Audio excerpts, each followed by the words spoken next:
From the opinion pages of the Wall Street Journal, this is Potomac Watch. Welcome back. Let's go to some listener letters. And let me tell you, the listeners are agitated about President Biden's recent announcement of his plan to forgive student loans. And Ellison asks this, does my memory serve that a rationalization for the government to create the student loan program was to use its earnings from interest paid to fund some portion of Obamacare? The letter goes on to ask, what would be the downstream effect on the budget of the program that student loan earnings were supposed to fund? And Kim, I'll put that to you. Well, our listener is absolutely correct that when the federal government under Barack Obama in 2010 decided that they were going to nationalize the student loan program, they claimed that doing so would cut out a lot of the middleman fees and that it would raise money for the federal government, which they were going to then use to help implement Obamacare. Of course, all of that turned out to be complete nonsense, as we have written in many, many editorials. This program has already lost the government billions upon billions of dollars. And now we're seeing that it's likely to cost taxpayers maybe $500 billion more if Joe Biden actually gets away with this, assuming that somebody doesn't step up and successfully legally challenge him, because this strikes me as just as dubious as they come in terms of his authority to have done this. But yeah, look, to the extent that Congress comes up with all kinds of budget gimmicks all the time that they claim are going to fund programs and it doesn't work out, that's why we end up running those deficits that you see. So I'm not sure that you can point to the extent that the money didn't come in. It didn't mean that anybody then cut back on Obamacare. They just deficit spent or did whatever they had to do to keep running the program, even though that money didn't come along. That is the typical shell game in Washington, and it's certainly one that happened with regards to student loan dollars. And if my recollection is right, the reason that they needed those accounting savings is because they were passing pieces of Obamacare through the reconciliation process, the Senate's budget reconciliation process that requires only 51 Senate votes. And so Kim calls it a shell game, and I think that's right. If I'm remembering that right, these accounting dollars were kind of a shell game to begin with. The legal point is the one that I would go to next. And Armando says, how is it possible that Biden can pass an illegal executive order to transfer student debt from the people who took and benefited from it to all of his taxpayers? I understand that nobody can sue because nobody has standing to sue. Does that mean the president can do whatever he wants, like a king, as long as there's no way to determine standing? And Monet, I guess my answer to that is don't leave Congress out of this, because my understanding is Congress could tomorrow pass a bill that says we're countermanding this. We're removing the legal authority that President Biden is claiming he has to do this.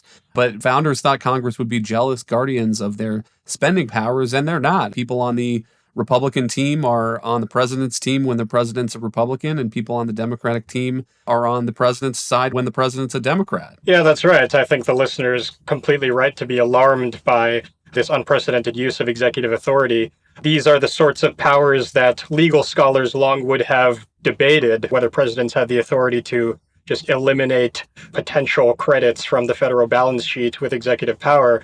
But it was always sort of an academic point because generally presidents were constrained from using that sort of power by just sort of norms. The idea that you would wipe away a debt that the federal government is owed with an executive order was just not in the realm of political possibility. Yeah, it's true that Congress could pass a law to constrain the president's ability to take this action on student loans, but I think you're right, Kyle, to suggest that that's just not the Congress we have, even beyond the fact that Democrats control both houses of Congress. Generally, it's rare to have Congress sort of asserting itself and its power over the executive branch in the way that we did see throughout American history until recently. I don't know what's going to happen here. I do think that there will be several attempts at lawsuits to block the president from sort of implementing this executive order. It's possible that those lawsuits will be tossed out. Some of the potential plaintiffs are going to clearly lack standing, but we don't know. I think we're going to see the question tested legally if anyone is able to construct a legal theory that would succeed in curtailing this executive order. We've discussed Alaska's ranked choice voting system. It's a new ranked choice voting system in a couple of podcasts, and been a little critical of it. And Leighton writes in, says, I'm a huge advocate of ranked choice voting and open primaries and believe these two reforms are the only way we can get out of the two-party system, remove the spoiler effect, lessen polarization in our society, and cut down on extremist views from the left and right. And the argument, Kim, is that ranked choice voting results in more reasonable campaigning by appealing to the majority. And I wonder what you'd make of that. Well, I guess I would push back on that pretty hard. Look, everybody is entitled to their view. And if the listener loves ranked choice voting, I hope they get a chance to take part in it, because in Alaska, it certainly didn't do any of those things. Okay. You didn't have any less polarization. You had even more candidates, many of which did hold even more extreme views on the right and the left. People became very angry over the system as well, with a lot of back and forth over who had foisted it on Alaska. All it really did in the end is make it very, very confusing for voters, because it was very difficult to hear the voices or the positions of any one particular candidate. I think there was more than 40 candidates on that first ballot when Alaska went to go and choose. Now, I do think that the points that the listener put forward about the problems we have with polarization and extremist views are very real.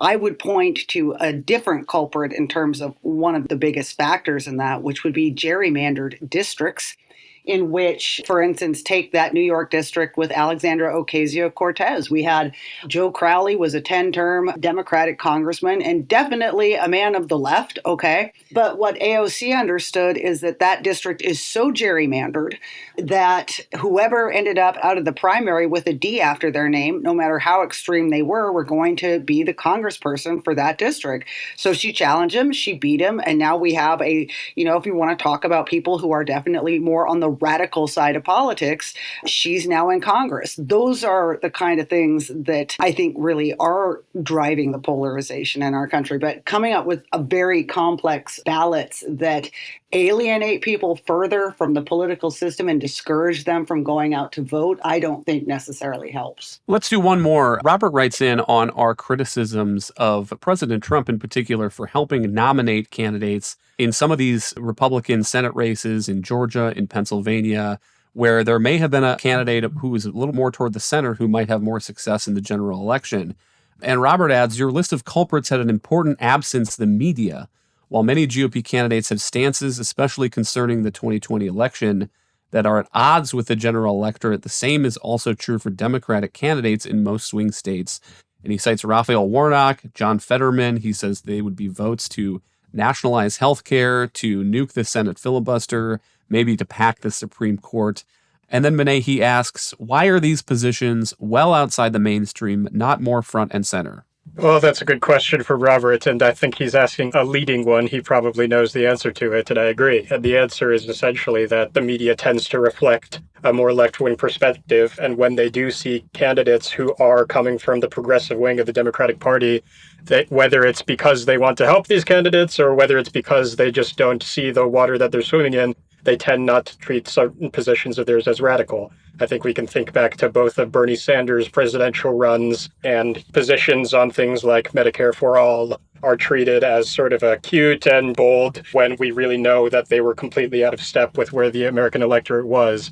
Whereas the treatment of Republican candidates who are toward the right wing of the Republican Party, as Robert is implying, are always treated as sort of a danger to the state and garner extremely explicit negative media attention. So the answer to the question essentially is that there's quite a lot of bias in the media, of course. Certainly not everywhere, but I do think that is something people should bear in mind when they're reading stories about radical candidates.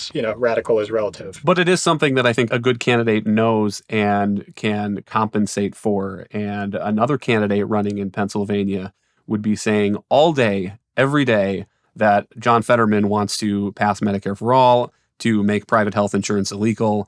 That would be the only thing coming out of a different candidate's mouth from here to November.